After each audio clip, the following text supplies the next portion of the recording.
Bonjour et bienvenue sur ma chaîne, j'espère que vous allez bien. On se retrouve pour faire une vidéo point lecture où je vais vous parler de 5 livres. Le premier, il s'agit de Chansons douces de Leila Slimani aux éditions Folio. Ce livre, je voulais le lire depuis sa sortie en grand format, simplement parce que ça parle de babysitting. Et j'ai toujours été babysitter en fait. Ça ne fait que un an et demi que je ne suis plus babysitter, c'est-à-dire que depuis que j'ai commencé à pouvoir travailler, j'ai toujours gardé des enfants, que ce soit quand j'étais étudiante, quand même quand je travaillais le soir, j'allais chercher des enfants à l'école que je gardais jusqu'à ce que les parents rentrent. Donc pour moi c'est un métier que je connais et ce roman m'intriguait. Donc ici on est plus dans un côté babysitter, plutôt nounou, qui doit s'occuper des enfants toute la journée pendant que les parents sont au travail, puisque ce sont des petits enfants. Vraiment des enfants très très jeunes, des bébés, donc il faut s'en occuper. Donc ici on est dans une famille où Myriam, qui est la maman de Mila et Adam, décide de reprendre le travail parce que c'est bien beau de s'occuper de ses enfants, mais elle a besoin aussi d'autre chose et elle veut reprendre son travail donc dans un cabinet d'avocat. Sauf que son mari n'est pas trop d'accord et puis finalement ils trouvent un terrain d'entente et ils vont engager une nounou. Donc c'est une adulte, hein, c'est une nounou qui va s'occuper des enfants toute la journée. Et ils trouvent donc Louise. Louise, ils appellent l'ancienne famille chez qui elle s'occupait de l'enfant et c'était une super nounou. Donc ils l'engagent et en fait ils vont se rendre compte que certaines choses sont assez bizarres. Déjà Louise sait se rendre indispensable, elle fait plus que ce qu'on lui demande. Donc elle fait à manger, elle fait leur passage, elle fait le ménage, elle s'occupe des enfants. En gros ça devient presque même une intendante de la maison. Elle sait se rendre indispensable. Et Myriam et son mari n'ont plus qu'à mettre les pieds sous la table quand ils rentrent le soir. Elle devient presque un membre à part entière de la famille. Et enfin, après, il va se passer un truc. Donc c'est dit dès le départ, il va y avoir un accident. Et on va en apprendre plus tout au long avec ce roman. C'est un roman qui m'a beaucoup plu déjà parce que justement ça m'a touchée, ça m'a parlé en fait. Puisque même si moi j'étais que babysitter, ici on a vraiment le métier de nounou sur une famille. Mais quand même, c'est un roman qui m'a touchée, c'est un roman qui est triste avec une plume, qui sait nous transmettre cette émotion. Donc oui, j'ai beaucoup aimé. C'est triste, mais j'ai beaucoup aimé. C'est très bien écrit. Ouais, voilà, ça m'a touchée. Donc une petite lecture qui est quand même assez rapide à faire. Les chapitres sont assez courts, je trouve. Ça va très vite, mais très touchante. Ensuite, j'ai lu le premier tome d'Aeternia, donc La marche du prophète de Gabriel Katz aux éditions Pocket. Gabriel Katz, j'ai lu de lui la trilogie Le Puits des Mémoires que j'ai adoré, j'ai trouvé ça tellement drôle. L'auteur a su transmettre dans une intrigue très intéressante de l'humour, c'était vraiment génial. Ici, j'ai moins ressenti le côté humour. On a toujours le même style, on voit bien que c'est Gabriel Katz qui écrit, mais j'ai moins ressenti cet humour que j'ai pu ressentir dans Le Puits des Mémoires. C'est un petit peu plus sombre quand même. Donc en fait au début on est avec, je ne sais plus comment il s'appelle, Les Marek qui est un champion d'arène et qui va arrêter son métier de champion d'arène, enfin qui va arrêter d'être champion d'arène pour aller vivre dans une ville assez riche on va dire, pour pouvoir élever ces deux garçons dont il vient, dont sa mère s'est débarrassée pour qu'il les ait en fait, éduqués comme des hommes, enfin voilà. Donc Les Marek va entreprendre de déménager et d'aller dans cette nouvelle ville pour lancer une éducation à ses enfants. C'est un homme qui est riche puisqu'il est champion d'arène, donc il est riche, il peut se permettre d'offrir les meilleures écoles à ses enfants. Enfin, on est dans un univers de fantaisie médiévale, hein, donc les meilleures écoles, c'est pas comme aujourd'hui, hein. Entendons-nous bien. Mais enfin voilà, il veut offrir la meilleure éducation possible à ses enfants, à ses fils. Et le problème, c'est que sur le chemin pour aller dans leur nouveau logement, il va faire la rencontre d'hommes, de mercenaires. Donc il va faire la rencontre de mauvaises personnes et du coup sa famille va être décimée. Enfin ses fils et ses servants en fait chez lui, enfin voilà, vont être complètement décimés et il va décider de se venger. Pour se venger, il va se mettre au service d'une communauté itinérante, d'un culte différent de la grande prêtresse et on va le suivre dans ce milieu. Donc voilà, Un roman de fantaisie médiévale, ça m'a beaucoup plu, j'aime la fantaisie médiévale, c'est quelque chose que j'adore depuis un petit moment maintenant. Ça se lit toujours très vite, du Gabriel Katz, ça se lit très très vite, il a un rythme qui va vite en fait, c'est ça, son style fait que c'est un rythme qui va vite. Maintenant c'est un poil, un chouïa en dessous plus des mémoires pour moi, mais ça n'empêche que vu la fin de ce roman, j'ai juste envie d'aller me procurer le tome 2 pour lire la suite. C'était vraiment très très bon. Ensuite, je me suis fait une belle bricasse. J'ai lu Battle Royale de Koshun Takami aux éditions Le Livre de Poche. C'est un roman dont j'entends beaucoup parler sur internet, en fait, sur les blogs ou livres addicts ou tout ça. C'est un roman dont l'auteur d'Hunger Games s'est inspiré et très clairement, on ressent vraiment le côté inspiration de l'auteur d'Hunger Games pour sa trilogie. Parce que clairement, c'est ça. En fait, on est dans une espèce de société où tous les ans, elle va sélectionner au hasard des classes de 3e pour participer au programme. Et le programme, qu'est-ce que c'est? C'est en fait, cette classe va atterrir sur une île déserte, dans un endroit isolé, etc. pour s'entretuer et il faut un champion. Donc en gros, les élèves doivent s'entretuer, chacun, voilà, pour qu'il n'en reste plus qu'un. Ça c'est le programme. Donc en fait moi ce que j'imaginais dans ce roman c'était qu'on allait avoir donc le programme avec les élèves qui s'entretuent et qu'on allait aussi avoir un côté un petit peu plus politique sur la société. J'aurais bien aimé ça, malheureusement il n'y en a pas. On a vraiment que donc sur la Pavasse 3 jours de tuerie. Tous les élèves qui s'entretuent, etc. Tous les élèves qui se prennent finalement au jeu parce qu'ils ont peur des autres et ça devient un petit peu une ambiance un peu paranoïaque de ouais mais moi je voulais pas tuer mais en fait du coup j'étais obligée. Donc voilà, c'est une tuerie, une boucherie sans nom. 40 élèves qui s'entretuent sur une île déserte.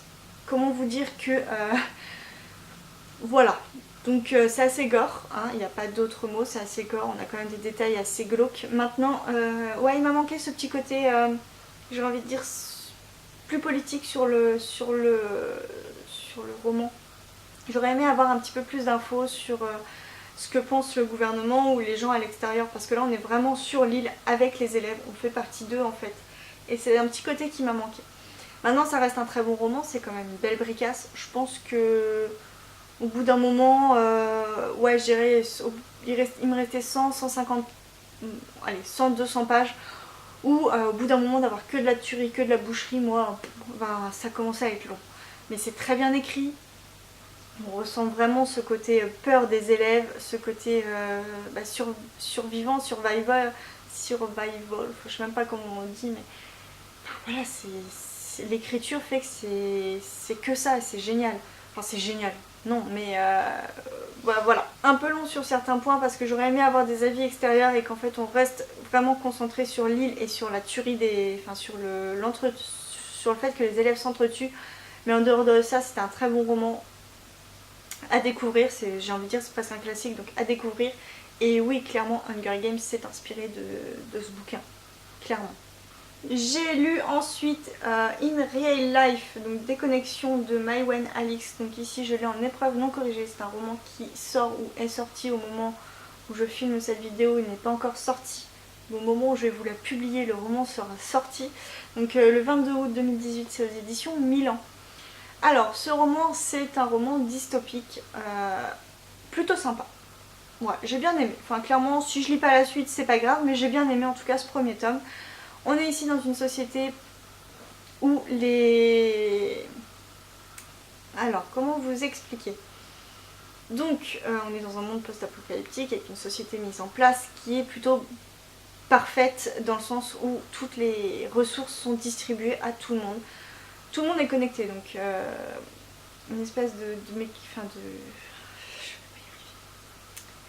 système informatique qui est mis en place dans le corps humain. Enfin voilà, il y a tout un truc à l'intérieur du corps humain qui fait que on reçoit les messages par télépathie, on parle, enfin on est tous connectés, tout le monde sait ce que tout le monde fait à chaque minute. Et entre différentes communautés, les ressources sont partagées. Donc c'est une communauté parfaite. Et on se retrouve avec le personnage de Lani. de Lani qui, le jour où elle doit le jour où elle doit savoir ce qu'elle va devenir dans cette communauté ou ailleurs, donc le jour où elle va être redistribuée pour servir de la meilleure façon possible à la communauté, va être enlevée par des gens qui ne sont pas connectés.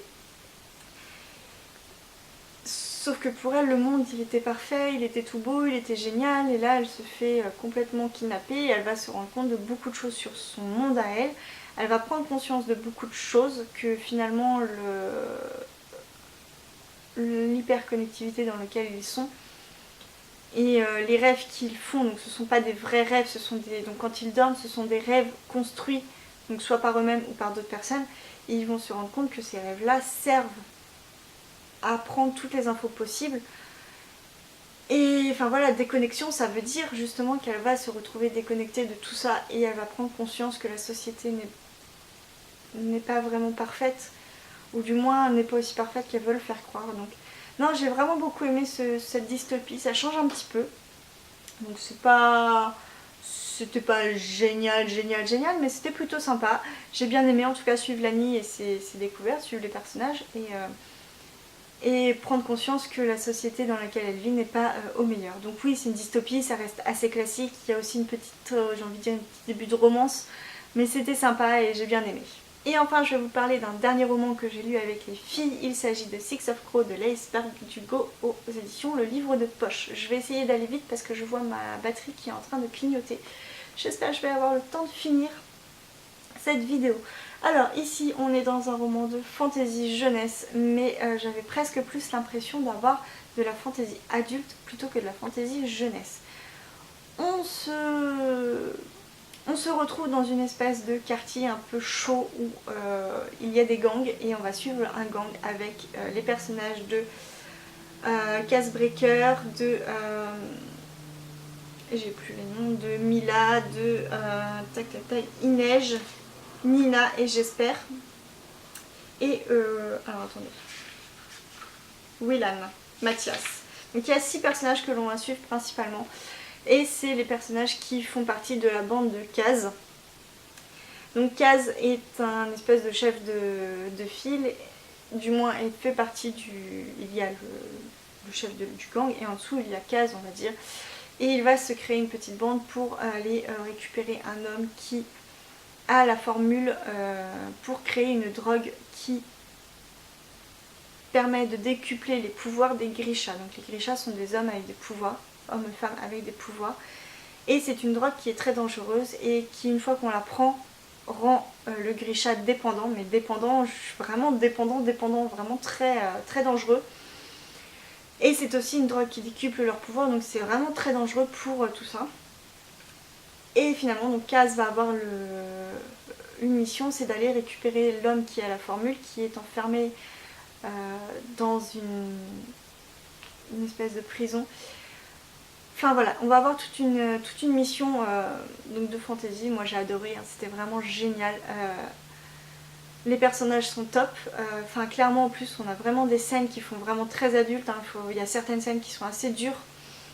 Et non c'était vraiment top. J'ai vraiment beaucoup aimé. Et enfin voilà, on s'attache aux personnages, on a juste envie de continuer à les suivre. La fin évidemment donne envie d'aller se procurer le tome 2 parce que voilà, il va se passer des choses comme on est attaché aux personnages, on a juste envie de savoir ce qu'ils deviennent. Donc non, vraiment une très très bonne série de fantasy jeunesse. Lancez-vous dedans, c'est vraiment excellent. Autant dans le style d'écriture que dans l'intrigue, que dans les personnages. Tout est très bien travaillé, tout est vraiment très très bien écrit. Donc ouais, top, vraiment top. Donc dans ce point lecture, il fait partie d'une de mes meilleures lectures. Donc voilà, c'était vraiment excellent et hâte de lire le tome 2. Donc voilà, c'est tout pour cette vidéo. Sur les derniers livres, je suis allée très vite, enfin très vite parce que du coup ma batterie est en train de se terminer. Donc voilà, c'est tout pour ce point lecture, j'espère que ça vous a plu. N'hésitez pas à mettre en commentaire s'il y a certains de ces livres que vous avez lus et ce que vous en avez pensé. Moi en tout cas, je vous dis à très bientôt pour une prochaine vidéo. Bye bye.